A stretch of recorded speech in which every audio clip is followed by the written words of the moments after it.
Oliy ta'lim tashkilotida o'qiydigan talabalar, ushbu videorolikimiz aynan siz uchun. Assalomu alaykum, qadrli kuzatuvchilar. Bizning Madad tashkilotining advice.uz portaliga fuqarodan quyidagicha savol kelgan. Men tibbiyot instituti davolash ishi 5-kurs talabasiman. 2-guruh nogironligi bilan grant asosida ta'lim olaman. Agarda akademik ta'til olib, ta'tildan qaytib o'qishni davom etsam, grantim saqlanadimi?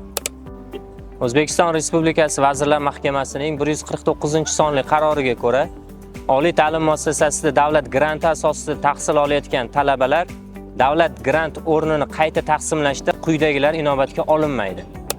Qonunchilik hujjatlariga muvofiq o'qishni davlat granti asosida tiklanishi mumkin bo'lgan talabalar chetlashtirilganda, talaba belgilangan tartibda akademik ta'til olganda, talaba akademik mobillik dasturlari asosida hamkor oliy ta'lim tashkilotida tahsil olish uchun bir o'quv yilidan ko'p bo'lmagan muddatga ketganda. Ya'ni talaba akademik ta'til davrida bo'lgan davrda. Yuqoridagi savoldan kelib chiqadigan bo'lsak, agar talaba akademik ta'tildan chiqadigan bo'lsa, uning grant asosidagi o'qishi davom ettiriladi.